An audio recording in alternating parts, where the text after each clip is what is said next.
정신의학자 폴 트루니에가 사랑이 식어지는 근본 원인은 죄에 있다라고 했습니다. 서로 범죄하지 않고 살 때는 당신을 만난 것이 기적입니다. 이렇게 말을 합니다. 그런데 죄에 빠지게 되면 사랑하는 사람을 뭐라 그럽니까? 왼수라고 그래요. 왼수. 그러므로 메마른 인간관계를 회복하는 방법이 명확합니다. 서로 하나님을 바라보며 거룩하게 살면 됩니다. 거룩은 하나님을 죄에 떠나서 하나님과 더불어 사는 것입니다. 거룩을 추구하며 하나님 앞에서 살면 행복은 저절로 따라오게 되어 있습니다. 범죄하기 전에 아담은 하와에게 뭐라 그랬습니까? 당신은 내 뼈 중에 뼈요, 내 살 중에 살이로다. 그렇게 말했어요. 근데 범죄하고 난 뒤에 하와에게 뭐라 그랬어요? 저 여자가. 이렇게 말을 했어요. 시편 1편은 복 있는 사람, 의인과 저주받은 악인을 대조를 하고 있습니다. 그런데 의인은 복 있는 사람이라고 단수로 썼고 악인은 악인들이라고 복수를 썼습니다. 왜 그렇습니까? 의인의 길을 걷는 사람은 소수이지만 악인의 길을 걷는 사람은 다수이기 때문입니다. 그래서 시편 1편의 의인은 아니하며라는 말을 3번이나 했습니다. 복 있는 사람은 악인들의 꾀를 따르지 아니하며 죄인들의 길에 서지 아니하며 오만한 자들의 자리에 앉지 아니하고 그렇게 말을 했어요. 고린도서 13장 사랑장에서도 사랑은 뭐뭐뭐 아니한다라는 말을 7번이나 했습니다. 그리고 디도서 1장에서 감독의 조건을 이야기하면서 아니하며라는 말을 9번이나 했습니다. 성경에서 말하는 복 있는 사람, 의인은 악인과 다른 삶을 사는 사람입니다. 다윗이 하나님을 가까이 했을 때는 물맷돌을 던져가지고 거인 골리앗을 죽였습니다. 그런데 다윗이 악한 욕망에 사로잡혔을 때는 우리아의 아내 바세바를 범하고 그의 남편 우리아까지 죽였습니다. 이 일로 나중에 아들들에게 배신을 당하고 수치를 당했습니다. 성군이었던 다윗이 이렇게 전혀 다른 삶을 살았던 이유가 무엇입니까? 가까이 하는 것이 달랐기 때문입니다. 미끼 옆에서 얼쩡대고 있는 물고기는 얼마 안 되어서 낚시에 걸리고 맙니다. 악을 가까이 하는 인생도 마찬가지입니다. 금묵자흑이라는 말이 있습니다. 먹을 가까이 하면 거머쥐게 되어 있다는 겁니다. 나쁜 사람을 가까이 하면 나쁜 버릇에 오염이 되게 되어 있습니다.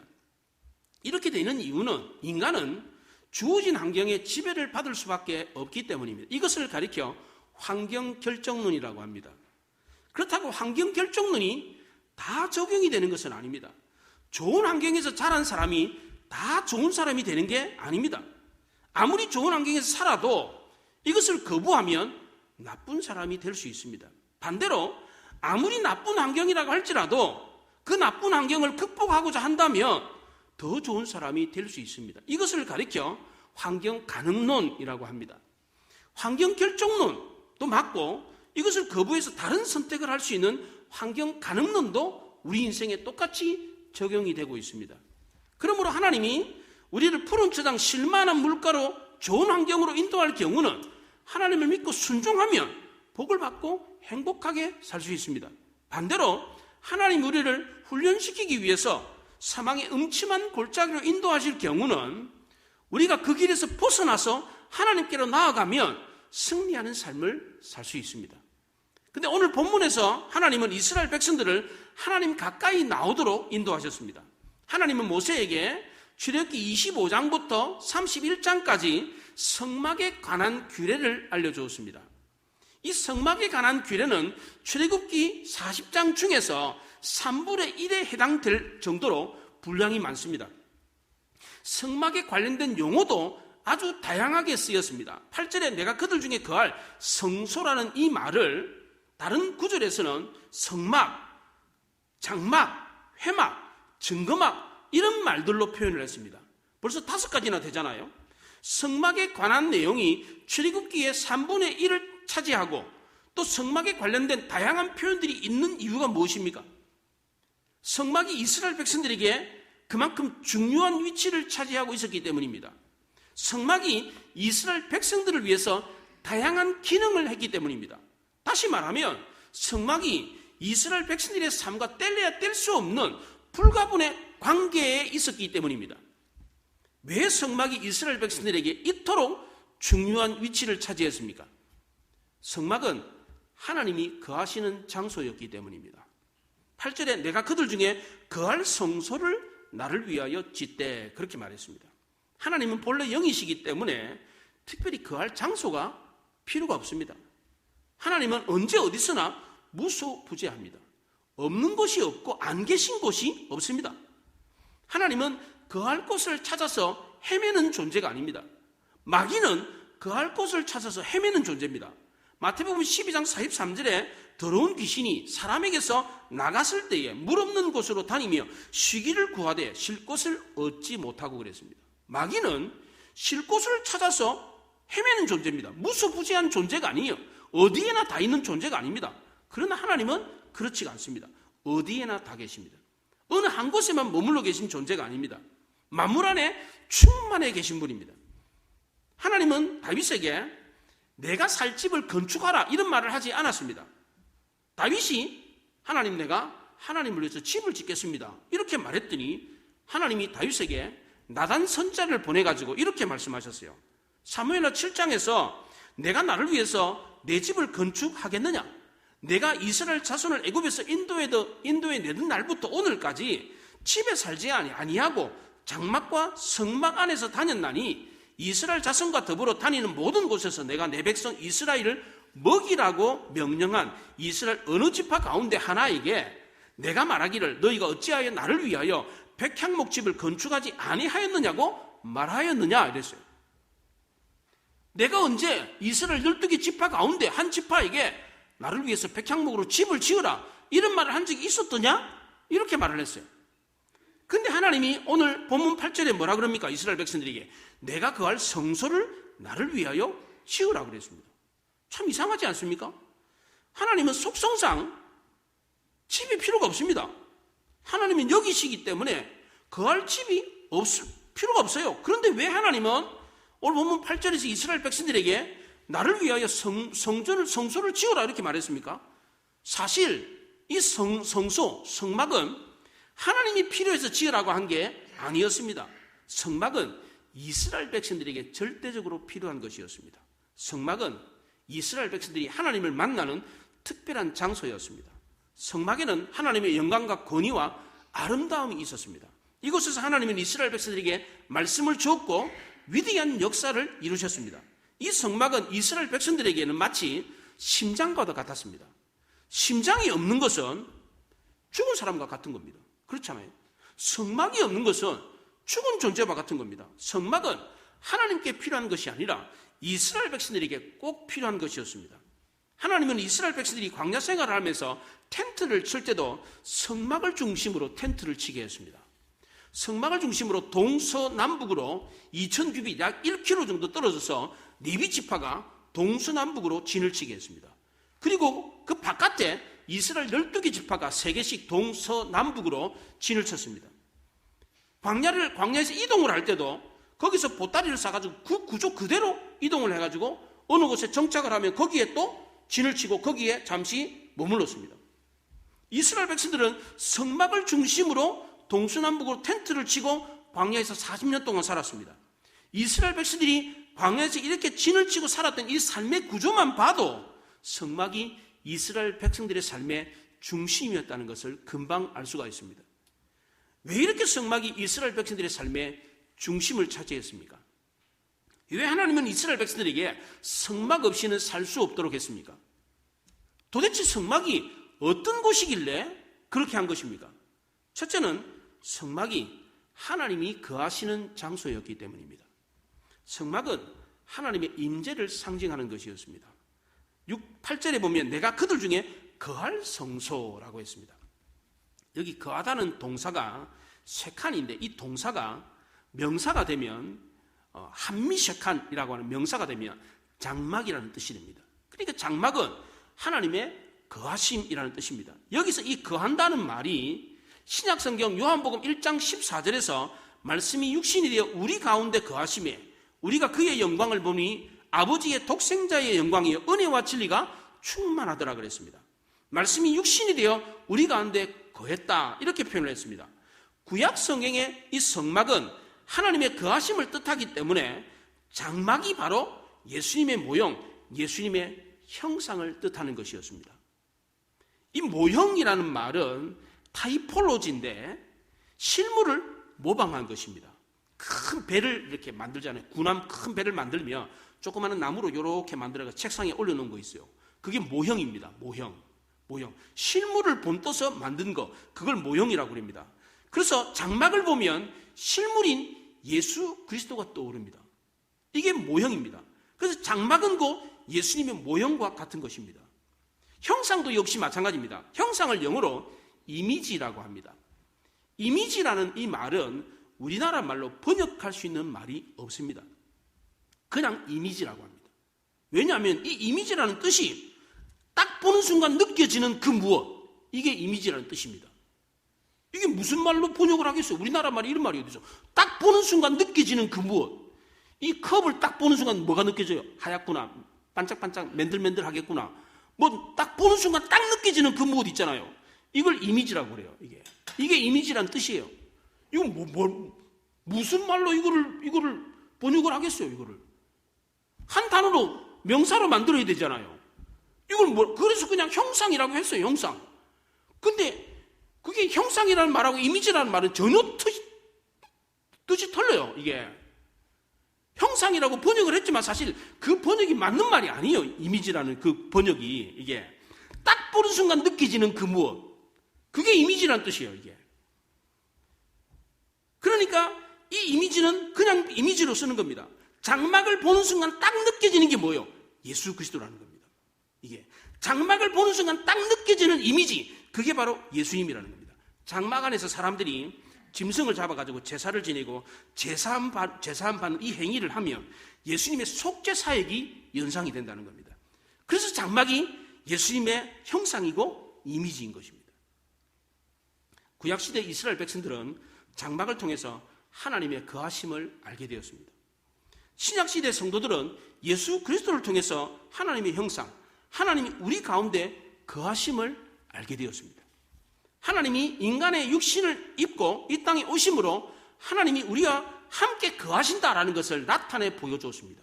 예수 그리스도를 통해서. 이처럼 성막은 하나님이 우리와 함께 거하심을 알게 하고 하나님의 형상인 예수 그리스도를 알게 해주었기 때문에 너무나도 중요했던 것입니다. 두 번째로 성막이 이스라엘 백성들의 중심에 있었던 이유는 하나님이 우리와 함께 하심을 알게 해주었기 때문입니다.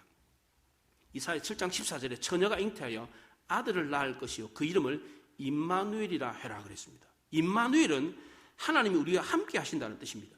영이신 하나님이 육신을 입고 우리와 함께 하기 위해서 임마누엘 하신 분이 바로 예수님이었습니다. 예수님은 하나님이 우리와 함께 하신다는 증거였습니다. 본래 하나님은 무소부재합니다. 없는 것이 없고 안 계신 곳이 없습니다. 온 우주 가운데 가득합니다. 어디에나 다 계십니다. 무한하게 넓은 우주도 하나님을 다 담을 수가 없습니다. 하나님은 우주보다 더 크시기 때문입니다. 그렇게 크신 하나님이 예수님이라고 하는 인간의 한 몸을 입고 이 땅에 오셨습니다. 그렇게 크신 하나님이 성막 안에만 갇혀 계시겠습니까? 성막이 하나님이 거하시는 곳이라고 했던 것은 하나님이 성막 안에만 갇혀 있다 이런 뜻이 아니라 그것에서 특별히 하나님의 영광을 나타내셨다라는 뜻입니다. 신학적으로 이것을 하나님의 초월성과 내재성이라고 합니다. 이게 어려운 말이니까 이해가 잘 안 되는데 쉽게 제가 예를 하나 들어보겠습니다. 한 꼬마가 성경책을 들고 교회를 가는데 동네 불량배들이 그 꼬마에게 야 꼬마야 어디 가냐? 교회 가는데요. 교회 뭐 하러 가냐?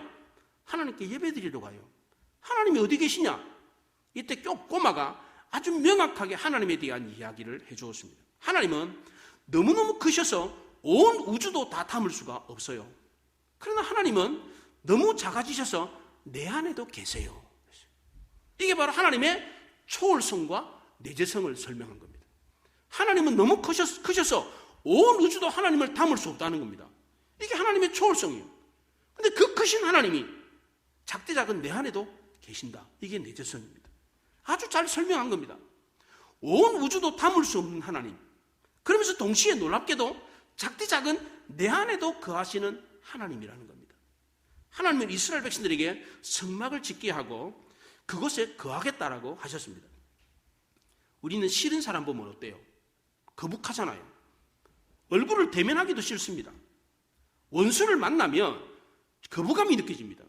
그런데 하나님은 그렇지가 않습니다.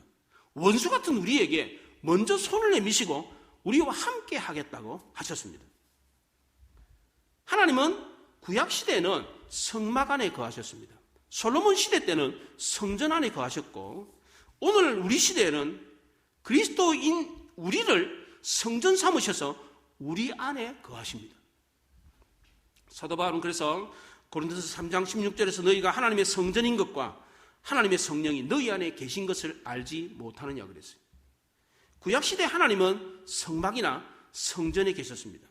그러나 지금 오늘날 하나님은 우리 안에 거하십니다. 얼마나 놀랍습니까? 예수 믿는 성도들의 가장 큰 기쁨과 행복은 주님이 우리 안에 계신다는 것입니다. 이것 때문에 기쁘고 행복한 겁니다. 우리가 슬픈 가운데도 기뻐할 수 있고 고통 중에도 행복할 수 있는 이유가 바로 여기에 있습니다. 왜 우리가 기뻐하고 행복할 수 있습니까? 주님이 우리 안에 계시기 때문입니다. 내 안에 주님이 계시다는 것을 아는 성도는 슬픔과 고독이 밀려와도 슬프지 않고 외롭지 않습니다. 왜냐하면 우리 안에 솟아나는 행복의 샘이 넘치기 때문입니다. 그래서 눈물의 선지자 예레미야는 슬픔 중에도 자신의 속내를 살펴보면서 소망을 잃지 않았습니다.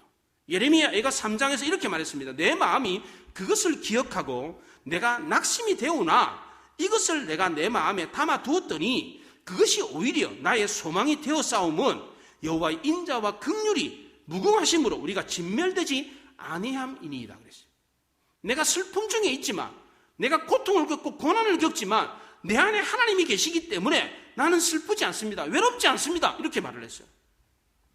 주님이 내 안에 계시다는 확신이 놀라운 힘이 되었습니다.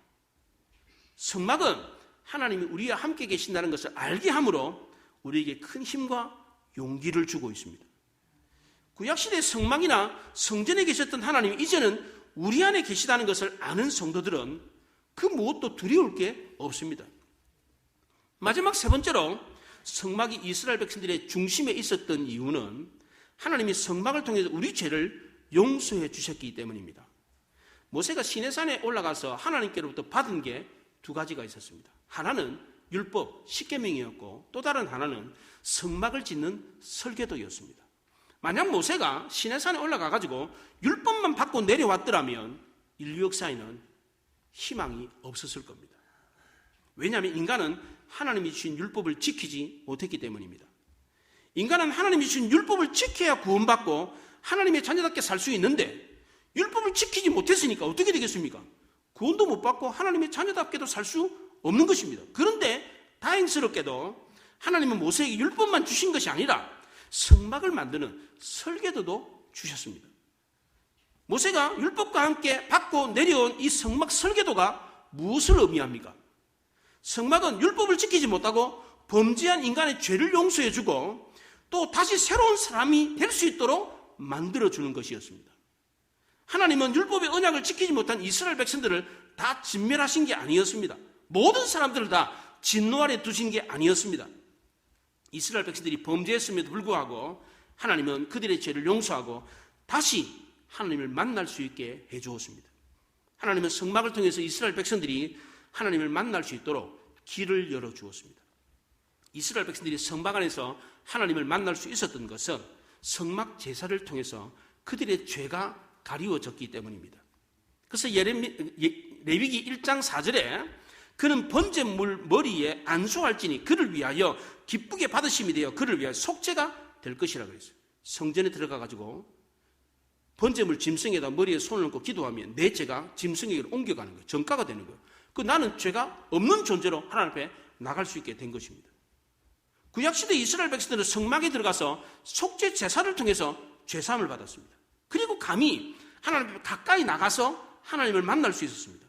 그래서 구약시대의 성막은 죄인이 제사함 받고 하나님을 만날 수 있는 장소였습니다. 신약시대 사도 바울은 로마서 8장에서 그러므로 이제 예수 그리스도 안에 있는 자에게 결코 정죄함이 없나니 그랬어요. 구약시대에는 성막 안에서라고 했고 신약시대에는 예수 그리스도 안에서라고 했습니다. 그래서 성막은 예수 그리스도를 미리 보여주는 그림자였습니다. 성막은 하나님이 거하시는 장소였고 하나님이 우리와 함께 계시는 장소였고 우리의 죄를 용서하는 장소였습니다. 이것이 바로 예수 그리스도를 뜻하는 것이었습니다. 예수님은 바로 우리와 함께 하시며 우리 죄를 용서하시는 하나님입니다. 그래서 그의 제자 빌립에게 나를 본 자는 하나님을 보았다 이렇게 말을 했습니다. 또 예수님은 우리 죄를 용서하기 위해서 이 땅에 오셨습니다. 죄로 인해서 하나님과의 관계가 단절된 인간을 다시 하나님과 화목시키기 위해서 이 땅에 오셨습니다. 그래서 우리는 예수님을 통해서 다시 하나님을 만날 수 있게 된 것입니다.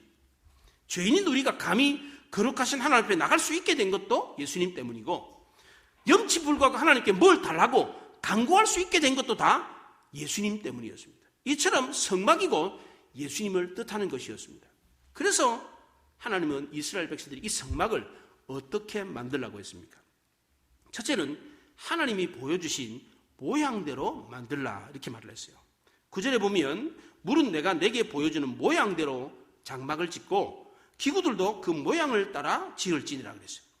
25장 마지막 절 40절에서도 너는 삼가 이 산에서 내게 보인 양식대로 할지니라 그렇게 말했어요. 왜 하나님은 모세에게 계속해서 여러 번 말하면서 내가 보여준 모양대로 만들어라, 내가 보여준 모양대로 만들어라 이렇게 말했습니까? 건축업자들이 집을 짓다 보면 처음 설계한 대로 못 짓는 경우가 종종 발생합니다. 기초를 팠는데 파다 보니까 안반이 나왔어요. 흙이면 뭐 더 파가지고 뭐 기초공사를 더 해야 되는데 보니까 파보니까 암이에요. 더 이상 팔 것도 없어. 거기다 그 세면 바르고 그냥 집 세우면 돼. 자기가 팔려고 했던 깊이만큼 땅을 안 파도 되는 경우가 있습니다. 또 어떤 경우는 이웃집에서 민원을 제기해가지고 원래는 반듯하게 이렇게 지으려고 그랬는데 일조권에 방해가 된다고 그래가지고 건물이 달라. 우리 경우가 우리 교회가 이렇게 비스듬하게 좀 섰잖아요. 이쪽은 지금 똑바로 올라갔는데 여기 비스듬하게 섰잖아요. 이 이유가 뭐예요? 옆집에서 일조권 때문에 이거 항의를 했기 때문에 이게 좀 비스듬하게 세워진 거예요. 이게 이처럼 건축을 하다 보면 건축 설계대로 못 짓고 그냥 바꾸어서 변경해서 짓는 경우가 종종 있습니다. 그런데 하나님은 이런 변경을 절대로 용납하지 않았습니다. 계속해서 여러 번 보여준 대로 내가 말한 대로 내가 가르쳐준 대로 그 모양대로 지으라 이렇게 말을 했어요. 왜 그랬습니까? 성막이 예수 그리스도를 예표하는 것이었기 때문입니다. 뒤이어서 나오는 성막에 필요한 모든 기구들도 성막의 구조도 다 예수님의 사역과 직접 관련되어 있었기 때문입니다. 성막의 구조는 뜰과 성소와 지성소로 되어 있습니다. 그리고 성막 안에는 6개의 성전에 필요한 기구가 있었습니다. 먼저 뜰에 들어가면 번제단이 있고 그 다음에는 물두멍이 있었습니다. 성소 안에 들어가면 오른쪽에 떡상 위에 진설병이 있었습니다. 그리고 왼쪽에는 7가지가 이렇게 나 있는 금촛대가 있었습니다. 그리고 휘장을 열고 지성소 안으로 들어가면 언약궤가 있었습니다. 이렇게 6개의 성전 기구가 있었습니다. 제사장은 이 6개의 성전 기구를 차례대로 거쳐야 했습니다. 예를 들면 뜰 안에서 성소를 들어가기 전에 제사장은 반드시 물두멍에서 손을 씻어야 됐습니다. 이 물두멍은 노수로 만들어졌기 때문에 가까이 가면 거울처럼 자신의 얼굴이 비춰졌습니다. 자신의 얼굴을 볼 수가 있었습니다. 제사장은 하나님 앞에 나가기 전에 먼저 자기 자신을 살펴야 됐습니다. 제사장은 이런 모든 과정과 절차를 거쳤던 것은 예수님을 통해서 죄사함을 받는 의미가 담겨 있었기 때문입니다. 이런 의미들이 성전의 모든 구조와 기구에 다 담겨 있었기 때문에 하나님이 말씀하신 대로 성전을 지어야만 했습니다. 두 번째로 성전을 지을 때는 예물을 가지고 와서 지으라 그랬습니다. 2절에 보면 이스라엘 자손에게 명령하여 내게 예물을 가져오라 하고 기쁜 마음으로 내는 자가 내게 바치는 모든 것을 너희는 받을지니라 그랬어요. 하나님은 하늘에서 내리는 만나처럼 하나님이 하늘에서 내려주신 것으로 성막을 지어라 이렇게 말하지 않았어요. 이스라엘 백성들이 갖고 온 예물을 통해서 성막을 짓도록 했습니다. 출애굽기 35장 21절에서도 마음이 감동된 모든 자와 자원하는 모든 자가 와서 회막을 짓기 위하여 그 속에서 쓸 모든 것을 위하여 거룩한 옷을 위하여 예물을 가져다가 여호와께 드렸으니 그랬습니다. 성막은 철저하게 이스라엘 백성들의 헌신을 통해서 지어지도록 했습니다. 설계는 하나님이 하셨지만 그 재료를 제공하고 성막을 실제로 짓는 것은 사람이 했습니다. 그러니까 성막은 하나님과 사람의 합작품이었습니다. 동력에서 지어진 겁니다. 그런데 중요한 것은 하나님이 동력할 수 있는 사람이 제한되어 있었다는 겁니다. 2절에 보면 예물을 기쁜 마음으로 내는 자라고 했고 35장 21절에서는 마음이 감동된 자, 자원하는 자라고 했습니다. 우리는 누구나 다 복을 받고 싶어 합니다. 그런데 복은 아무나 받는 게 아닙니다. 구원은 아무나 받는 것이지만 하나님이 주시는 복은 아무나 받는 게 아닙니다. 성령에 감동된 자, 기쁜 마음으로 자원하는 마음으로 드리는 자가 하나님의 복을 받습니다. 요즘 우물은 전기로 움직이는 모터가 돌아가가지고 물을 퍼올립니다. 근데 옛날에 우물은 작두식으로 되어 있어가지고 작두 이렇게 올렸다 내렸다 하는 그 작두식으로 되어 있어가지고 물을 퍼올리는 우물이었어요. 제가 어렸을 때 시골에 그런 작두식 우물이 많았어요. 요즘은 다 기계식이죠. 다 전기 꼽아가지고 부르륵 하면 그냥 우물이 올라오잖아요. 옛날에는 작두식이었는데, 근데 만약 그 작두식 그 우물 펌프에 물을 한 바가지 안 부으면 아무리 열심히 막 작두질을 해도 물이 안 올라와요. 이때 먼저 한 바가지 붓는 물을 마중물이라고 그럽니다. 하나님의 복도 마찬가지입니다. 우리가 먼저 하나님께 드리는 헌신이 있어야 복을 받을 수가 있습니다. 비록 내가 하나님께 드리는 것은 물 한 바가지 같은 작은 것이지만 하나님이 그것을 통해서 우리에게 주시는 것은 엄청난 것입니다. 우리의 작은 헌신을 보시고 하나님이 주시는 복은 비교할 수 없을 정도로 큽니다. 누가복음 6장에 누르고 흔들어 넘치도록 하여 너에게 안겨주리라 그랬습니다. 사도 바울은 고린도서 9장에서 각각 그 마음에 정한 대로 할 것이요 인색함으로나 억지로나 하지 말지니 하나님은 즐겨내는 자를 사랑하시느니라 그랬어요. 이것은 성막 건축에만 적용되는 것이 아니라 우리 삶의 모든 부분에 다 똑같이 적용이 됩니다. 하나님의 일을 할 때도 억지로 하면 안 됩니다. 즐거워하는 마음으로 자원하는 심령으로 해야 됩니다. 좋은 일을 하더라도 억지로 하면 하나님이 기뻐하시지 않습니다. 그러면 나는 즐거운 마음도 없고 자원하는 마음도 없으니까 하지 말아야 되겠다. 이렇게 하면 어떻게 됩니까?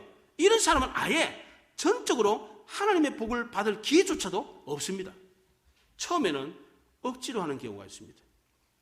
부인이 가자고 그래가지고 남편이 가자고 그래가지고 엄마가 가자고 해가지고 억지로 끌려오는 사람이 있습니다. 그런데 차차 일을 하다 보면 차차 교회를 나와보면 기쁨이 생기고 스스로 나오고 싶은 마음이 드는 경우가 있습니다. 예배를 드릴 때도 그렇잖아요. 처음에는 뭐가 새로운 게 있겠어, 뭐 들을 게 있겠어 라고 하다가 어느 날 귀에 들리는 이야기가 있어요. 그래서 은혜를 받는 경우가 있다고요. 예물을 드릴 때도 이왕 드리는 거 기쁜 마음으로 자원하는 심령으로 드리는 게 좋습니다. 봉사를 할 때도 이왕 하는 거 기쁜 마음으로 자원하는 마음으로 하는 게 좋습니다. 하나님이 우리에게서 받고 싶어 하는 것은 사실 예물 자체가 아닙니다. 하나님은 부족한 것이 없는 분입니다. 말씀 한마디로 우주 모든 만물을 만드신 분이 성막 하나 못 만들어가지고 이스라엘 백성들에게 예물을 가져오라고 했겠습니까? 하나님은 받고 싶어 했던 것은 하나님이 받고 싶어 했던 것은 하나님께 없는 것이었습니다. 하나님께도 없는 게 있습니까? 있습니다. 그게 뭡니까? 우리의 헌신입니다. 우리의 감사하는 마음, 자원하는 마음입니다. 이거는 하나님께 있는 것이 아니라 우리에게 있습니다. 하나님이 이걸 받고 싶어 하십니다. 어머니가 과자 한 봉지를 아이에게 사주면서 엄마 하나 줄래? 이렇게 얘기하는 경우가 있습니다. 왜 이럽니까? 아이가 먹는 과자 뺏어 먹고 싶어서 그럽니까? 그렇지 않습니다. 얘가 얼마나 부모의 마음을, 고마워하는 마음을 갖고 있는가? 이거 시험해 보려고 하는 겁니다. 자녀 교육상 이렇게 할 필요가 있다고 합니다. 남을 생각할 줄 알고 고마움하는 마음을 갖게 하는 것, 교육상 이게 필요하다고 합니다. 하나님도 우리에게 이런 교육을 시키십니다. 남을 생각하고 고마워하는 마음을 갖게 하기 위해서 이렇게 하십니다. 또 이렇게 하시는 이유는 우리에게 더 큰 복을 주기 위해서입니다. 부모가 자녀에게 과자 사주고 엄마 하나 줘볼래 했을 때 싫어요. 안 주는 애 있으면 엄마가 어떤 생각이 들겠어요? 저놈은 내가 사준 건데 저거 엄마의 고마운 마음을 모르는구나. 사주고 싶겠어요, 다음에? 안 사주고 싶어요, 사실. 정말 그런 마음이 든다니까요? 하나님이 우리 보고 예물 좀 갖고 와라 하신 이유가 뭐예요? 없어서 그런 게 아니에요, 이게. 더 많은 복을 주기 위해서. 부모가 자식에게 과자 사주고 하나 줘볼래 했는데 아이가 푹 집어가지고 엄마한테 줄 때 얼마나 그 예쁘겠어요? 더 사주고 싶은 거예요, 이게. 우리 하나님도 그렇다는 겁니다. 사실 하나님이 이스라엘 백성들에게 지으라고 했던 성막은 그렇게 큰 게 아니었어요. 바깥들의 크기가 100규빗, 50규빗이었어요. 100규빗은 45m, 50규빗은 22m 정도밖에 안 돼요. 안뜰, 그 안에 성소는 20규빗, 10규빗, 20규빗이면 9m, 그리고 10규빗은 4.5m입니다. 그리고 정작 하나님이 계신다고 하는 지성소는 10규빗, 10규빗이에요. 10규빗. 4.5m. 자수로 계산하면 15자 정도 되는, 한 요만해요, 요만한 방. 요만한 방이에요, 요만한 방. 요만한 방 하나 갖고 싶어서 이스라엘 백성들에게 성막을 지으라. 그렇게 말했겠어요? 우주 모든 만물의 편만에 계신 하나님, 무한히 크신 하나님이 15자 되는 그 조그마한 방에 있으려고 이스라엘 백성들이 예물 가져와서 그 방 만들어라. 그렇게 했겠습니까? 무한히 크신 하나님이 그 작은 15자 되는 그 방에 거하시는 것은 수치였고 낮아짐이었습니다. 하나님이 그렇게 누추한 곳에 계셨던 것은 이스라엘 백성들을 만나고 싶어 했기 때문입니다. 그곳에 계시면서 심령이 상한 이스라엘 백성들을 위로하고 그들의 필요를 채워주기 위해서였습니다. 이스라엘 백성들이 텐트를 칠 때도 동서남북으로 성막을 중심으로 가까이 와서 텐트를 치게 했던 것도 하나님의 사랑 때문이었습니다. 부모가 자식을 가까이에 두고 싶은 것도 자식을 사랑해서 뭐라도 좀 더 도와주고 싶어서 자식을 가까이에 두고 싶어 하잖아요. 부모의 사랑 때문에 그렇게 하는 거예요. 하나님도 우리를 사랑하셔서 우리에게 복을 주고 싶어서 그렇게 하셨습니다. 하나님이 이스라엘 백성들에게 성막을 지을 때 예물을 가져오라고 하셨던 것은 이스라엘 백성들을 사랑하셔서 그들에게 복을 주기 위함이었습니다. 하나님이 이스라엘 백성들이 성막을 중심으로 텐트를 치게 했던 것도 이스라엘 백성들이 하나님을 가까이 함으로 복을 받도록 하기 위해서였습니다. 이스라엘 백성들이 하나님을 가까이 하고 하나님을 중심으로 사는 것이 복이었습니다. 하나님을 가까이 하고 하나님의 임재 앞에 자신의 죄를 깨닫고 회개해서 거룩한 삶을 살고 헌신하면 복을 받게 되어 있습니다. 하나님을 가까이 하는 삶은 절대로 망하지 않습니다. 늘 언제나 푸르고 풍성한 꼴이 넘칩니다. 오늘 우리의 삶의 중심도 하나님이 임재하시는 성전이 되어야 합니다. 우리도 하나님 가까이에서 늘 하나님과 동행하고 헌신하면 하나님이 주신 놀라운 복을 받으며 살 수 있습니다. 우리도 마중물 같은 헌신으로 하나님이 주신 놀라운 복을 받으며 승리할 수 있기를 바랍니다. 기도하겠습니다. 말씀을 생각하며 기도합니다.